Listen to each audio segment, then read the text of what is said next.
getting ready to close on a new home? If so, as a buyer, you'll want to schedule a final walkthrough. This is a very important step that sometimes gets overlooked. So let's talk about some ways to prevent from making a mistake by performing a buyer's final walkthrough.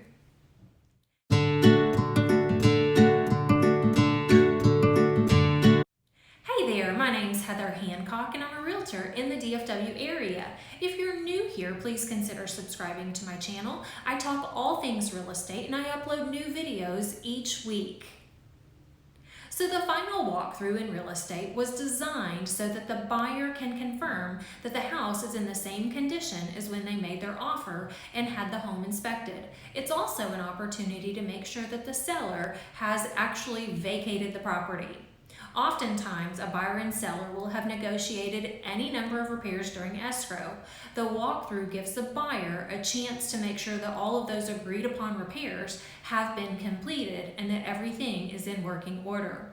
Sometimes buyers are so excited to close that they quickly whisk through the walkthrough without really taking the time to inspect the property. This can lead to small issues once the buyers take ownership. On the other hand, the final walkthrough can raise both positive and negative emotions during this final part of the sales process. So it's smart to take the walkthrough seriously. Don't see it as simply just checking off a box. You should run all the faucets and check for leaks, flush all the toilets and make sure the appliances all work.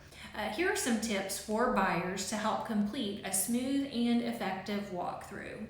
I don't recommend doing the walkthrough the day of closing. A walkthrough can uncover repairs that need to be made, but that you didn't know about previously. If you do the walkthrough the same day as closing, there may not be time to get those problems taken care of. The alternative to that is to push the closing back to address the issues, which I'm sure you don't want to do. And the problem here is that your lender may not have approved a delayed closing. So it's better to hammer out any of those issues in advance. Be on the lookout for sellers' leftover belongings. Sellers are notorious for leaving junk behind. So take the time to check the garage and the attic. The sellers may just assume that you want their old paint cans or maybe a propane tank for a future grill. In fact, they should leave the place completely empty. Some leftover behind items, such as the paint, can be toxic or require special provisions for disposal. For example, one seller left behind all kinds of unused oil that needed to go to a certain state-approved car repair shop to be disposed of properly. These unwanted items become yours after you close.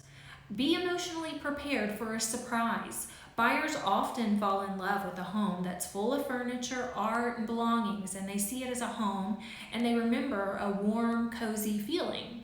But fast forward to the close of escrow, and you're faced with an empty home, which can feel cold, sterile, or hollow. Buyers often are surprised by how they feel entering an empty home. Not only is it absent of any furniture and stuff, but sometimes an empty home shows its imperfections too. The sun may have slightly bleached floors showing the outline of a rug. There may be carpet stains or holes in the wall from a flat screen TV or paintings. And an empty home tends to show poorly. So just prepare yourself for that before the walkthrough. Consider the walkthrough in advance and prepare for it mentally, emotionally, and physically. Know what you want to look for, have a little checklist, and just keep your feelings and emotions in check. Doing so will make for a smooth ride to the close of your new home. I hope this video was helpful. If you enjoyed it, please give me a thumbs up, and I'll see you next time.